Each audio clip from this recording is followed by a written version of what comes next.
Doctor on the edge episode 4 ആരംഭിക്കുന്നത് ജിയുയി ആരോഗ്യ കേന്ദ്രത്തിലേക്ക് ഓടിയെത്തുന്നതോടെയാണ്. ഗ്രാമത്തിൽ പ്രചരിക്കുന്ന ഗോൾഡ് ഡിഗർ നഴ്സ് എന്ന വിചിത്രമായ അഭ്യൂഹത്തെക്കുറിച്ച് ജു ചിയോൺ അവനോട് പറയാൻ ഒരുങ്ങുന്നുവെങ്കിലും അവസാന നിമിഷം അത് പറയാതെ പിന്തിരിയുന്നു. കഴിഞ്ഞ ദിവസം പുറത്തുകൂടി സമയം ചിലവഴിച്ചതിനാൽ ജിയുയിക്ക് പനി പിടിച്ചിരുന്നു.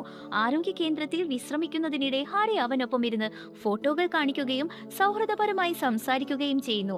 അവരുടെ ചിരിയും സന്തോഷവും ചിയയോണിന്റെ ശ്രദ്ധയിൽപ്പെടുന്നു. ഇതോടെ ജിയുയിയും ഹാരിയും തമ്മിലുള്ള അടുപ്പം കൂടുതൽ വ്യക്തമായി തോന്നുകയാണ് അവന്. അതിനിടെയാണ് ഹാരിയുടെ മുത്തശ്ശിയെക്കുറിച്ചുള്ള അടിയന്തര ഫോൺ കോൾ എത്തുന്നത്. അടുക്കളയിൽ തല ചുറ്റി വീണ മുത്തശ്ശിക്ക് തലയിൽ പരിക്കു പറ്റിയിരിക്കുകയാണ്. ജിയുയി ഉടൻ തന്നെ അവരെ കാണാൻ പോകുന്നു. അവിടെ എത്തിയപ്പോൾ മുത്തശ്ശി സ്വന്തം മരുന്നുകൾ കഴിക്കുന്നത് നിർത്തിയെന്ന് ജിയുയി മനസ്സിലാക്കുന്നു. മരുന്നുകളിൽ ഒരു ക്യാൻസർ മരുന്ന് ശ്രദ്ധിച്ച ജിയുയി അവരെ ആദ്യമായി കണ്ട ദിവസം തന്നെ രോഗാവസ്ഥയെക്കുറിച്ച് സംശയം തോന്നിയിരുന്നു എന്ന് വെളിപ്പെടുത്തുകയാണ്. ചികിത്സ തുടരണമെന്ന് അവൻ ഉപദേശിച്ചെങ്കിലും ഹാരി വിഷമിക്കാതിരിക്കാനാണ് താൻ മരുന്നുകൾ ഒഴിവാക്കിയതെന്ന് മുത്തശ്ശി പറയുന്നു. പിന്നീട് അങ്ങോട്ട് വരുമ്പോൾ ജിയുയി പറഞ്ഞാണ് ഹാരി ഈ കാര്യങ്ങളെല്ലാം അറിയുന്നത് തന്നെ. ആരോഗ്യ കേന്ദ്രത്തിൽ തിരിച്ചെത്തിയ ശേഷം ജു ചിയോൺ ഒടുവിൽ ഗ്രാമത്തിലെ ഗോസിപ്പിനെ കുറിച്ച് ജിയുയിയോട് സംസാരിക്കുന്നു. ഹാരി ഒരു ഡോക്ടർ ഹണ്ടർ ആണെന്നും പല ഡോക്ടർമാരെയും വശീകരിച്ചിട്ടുണ്ടെന്നും ഇപ്പോൾ ചിയോണിനെയാണ് അടുത്ത ലക്ഷ്യമെന്നും അവൻ പറയുന്നു.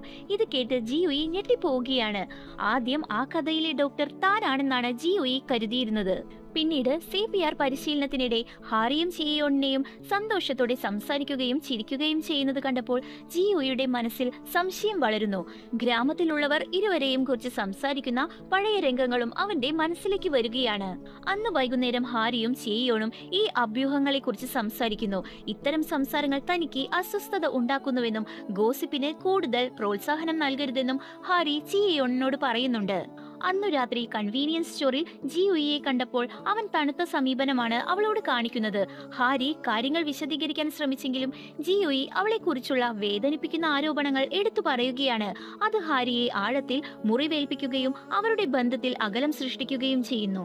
ഇതിനിടെ ഹാരിയെക്കുറിച്ചുള്ള അഭ്യൂഹങ്ങൾ ചിയോണിനോട് പറയാൻ ജു ചിയോൺ ശ്രമിക്കുന്നുണ്ട്. പക്ഷെ ചിയോൺ ഇയർഫോൺ ധരിച്ചതിനാൽ ഒരു വാക്കുപോലും കേൾക്കുന്നില്ല. ആ മുഴുവൻ സംഭാഷണവും വെറുതെയാകുകയാണ്. അതേസമയം നഴ്സ് ഓമും ജു ചിയോണും അബദ്ധത്തിൽ ഫോണുകൾ കൈമാറിയെന്ന് മനസ്സിലാക്കുന്നു. ഫോൺ തിരികെ നൽകാൻ ജു ചിയോൺ അവളുടെ വീട്ടിലെത്തുമ്പോൾ അവൾ ഒറ്റയ്ക്ക് ജന്മദിനം ആഘോഷിക്കുകയാണെന്ന് തിരിച്ചറിയുകയാണ്. അവളോടൊപ്പം ഇരുന്ന് ഭക്ഷണം കഴിക്കാൻ അവൻ തീരുമാനിക്കുന്നു. ജു ചിയോണിന്റെ കരുണയും സൗഹൃദവും നഴ്സ് ഓമിനെ അത്ഭുതപ്പെടുത്തുന്നുണ്ട്. ഭക്ഷണത്തിനിടെ ബാല്യത്തിൽ നിരന്തരം ബുള്ളിയിങ്ങിന് ഇരയായതിനാൽ ജന്മദിനങ്ങൾ തനിക്ക് ഒരിക്കലും സന്തോഷകരമായിരുന്നില്ലെന്ന് അവൻ തുറന്നു പറയുന്നു. ആ ഹൃദയസ്പർശിയായ സംഭാഷണം ഇരുവരെയും കൂടുതൽ അടുപ്പിക്കുകയാണ്. അന്നേ രാത്രി മീൻ കൊക്കിൽ കുടുങ്ങി നാവ് ഗുരുതരമായി പരിക്കേറ്റ ഒരു മത്സ്യത്തൊഴിലാളിയെ ചികിത്സിക്കാൻ ഹാരി ജിയുയെ വിളിക്കുന്നു. മെഡിക്കൽ സംഘം ഉടൻ പ്രവർത്തനത്തിലാകുന്നു. ചിയോണിന്റെ സഹായകരമായ നിർദ്ദേശത്തോടെ അവർ രോഗിയെ വിജയകരമായി ചികിത്സിക്കുകയാണ്. അടുത്ത ദിവസം രാവിലെ മറ്റൊരു അപ്രതീക്ഷിത സംഭവമാണ് നടക്കുന്നത്. നഴ്സ് ഓമിന്റെ വീട്ടിൽ നിന്ന് പകുതിയായി വസ്ത്രം ധരിച്ച അവസ്ഥയിൽ ഉണരുന്ന ജു ചിയോൺ അവളോട് ക്ഷമ ചോദിക്കുന്നു. പുതിയ അഭ്യൂഹങ്ങൾ ഒഴിവാക്കാൻ നിശബ്ദമായി പോകാൻ നഴ്സ് ഓം ആവശ്യപ്പെടുകയാണ്. ഫലമായി അവൻ 20 മിനിറ്റ് വൈകിയാണ് ജോലി സ്ഥലത്ത് എത്തുന്നത്. സത്യത്തിൽ എന്റെ സംശയം ഇനി നഴ്സ് ഓം ആണോ ശരിക്കും ഡോക്ടർ ഹണ്ടർ എന്നാണ്. നിങ്ങൾക്ക് എന്താണ് തോന്നുന്നത്? പിന്നീട് ആരോഗ്യ കേന്ദ്രത്തിൽ എല്ലാവരും പെട്ടെന്ന് പരിഭ്രാന്തരാകുന്നു. പൊതുജനാരോഗ്യ സേവന ഡയറക്ടറായ ചോ ഹ്യാങ് മി പരിശോധനയ്ക്കായി എത്തുന്നുവെന്ന വാർത്തയാണ് കാരണം.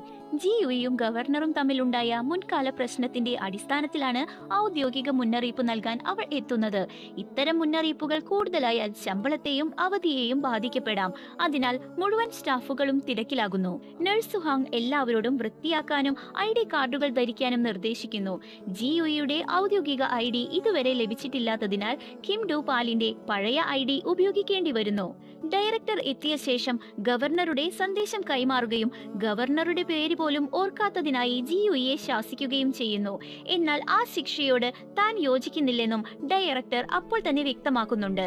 അതിനിടയിൽ ചികിത്സയ്ക്ക് വന്ന ഒരു കൊച്ചു പെൺകുട്ടി ജു ചിയോണിന്റെ മുറിയിൽ നിന്ന് ഓടിയിറങ്ങുന്നു. അവൾ വീഴാതിരിക്കാൻ രക്ഷിക്കുന്നതിന്റെ ഡയറക്ടർക്ക് ഗ്ലാസ് കഷ്ണങ്ങൾ കൊണ്ട് പരിക്കേൽക്കുന്നു.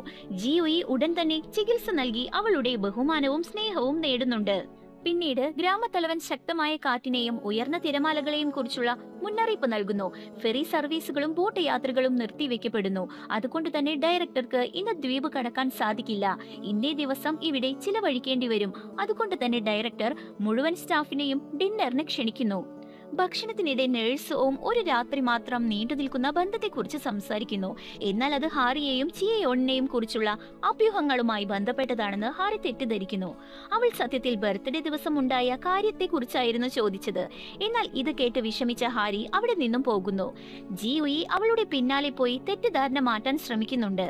മെയിൻലാൻഡിൽ ജോലി ചെയ്തപ്പോൾ നിരവധി പുരുഷ ഡോക്ടർമാരുമായി ഇടപഴകിയതിനാലാണ് ചിലരുമായി സ്വാഭാവികമായി ബന്ധമുണ്ടായതെന്ന് ഹാരി അവനോട് തുറന്നു പറയുന്നു. എന്നാൽ അവർ തമ്മിലുള്ള പ്രശ്നങ്ങൾ പരിഹരിക്കപ്പെടും മുമ്പ് മറ്റൊരു അടിയന്തരാവസ്ഥ സംഭവിക്കുന്നു. മുമ്പ് ചികിത്സിച്ച അതേ പെൺകുട്ടിക്ക് ശ്വാസം മുട്ടൽ അനുഭവപ്പെടുന്നു. കൊടുങ്കാറ്റ് കാരണം സാധാരണ ഗതാഗതം സാധ്യമല്ലാത്തതിനാൽ അടിയന്തര മെഡിക്കൽ ബോട്ട് ഒരുക്കുന്നു. ഡയറക്ടർ ജിയുയിയോട് കൂടെ വരാൻ ആവശ്യപ്പെടുന്നുണ്ട്. പക്ഷേ കുട്ടികളുടെ ചികിത്സയിൽ പരിചയം കുറവായതിനാലും കടലിനെ കുറിച്ചുള്ള ഭയവും അവനെ തടയുന്നു.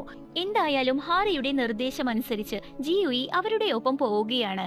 വലിയ തിരമാലകളെ ചെറുത്ത് ബോട്ട് മുന്നേറുമ്പോൾ പെൺകുട്ടിയുടെ നില ഗുരുതരമാകുന്നു. അവളെ രക്ഷിക്കാൻ ബോട്ടിൽ വെച്ചു തന്നെ അടിയന്തര ഇൻക്യുബേഷൻ നടത്തേണ്ട സാഹചര്യമുണ്ടാകുകയാണ്. മുൻകാലത്ത് ഹ്വായോങ്ങിനും സിയോനുവിനും ഒപ്പമുണ്ടായ ദുരന്തകരമായ രക്ഷാപ്രവർത്തനത്തിന്റെ ഓർമ്മകൾ ജിയുയിയെ വേട്ടയാടുന്നു. എന്നിരുന്നാലും ഹാരിയുടെ പ്രോത്സാഹനവും ഡയറക്ടറുടെ മാർഗനിർദ്ദേശവും അവന് ധൈര്യം നൽകുകയാണ്. ഒടുവിൽ അവൻ ഭയത്തെ മറികടന്ന് ഇൻക്യുബേഷൻ വിജയകരമായി പൂർത്തിയാക്കുകയും പെൺകുട്ടിയുടെ ജീവൻ രക്ഷിക്കുകയും ചെയ്യുന്നു. എല്ലാവർക്കും ആശ്വാസം ലഭിച്ച നിമിഷം തന്നെ മറ്റൊരു ദുരന്തം സംഭവിക്കുകയാണ്. കൊടുങ്കാറ്റിനിടയിൽ സഞ്ചരിച്ചു കൊണ്ടിരുന്ന ബോട്ടിൽ നിന്ന് ജിയുയി പെട്ടെന്ന് കടലിലേക്ക് മറിഞ്ഞു വീഴുന്നു. എല്ലാവരും ഭയന്ന് നിലവിളിക്കുമ്പോൾ ബോട്ട് മുഴുവൻ പരിഭ്രാന്തിയിലാകുന്നു.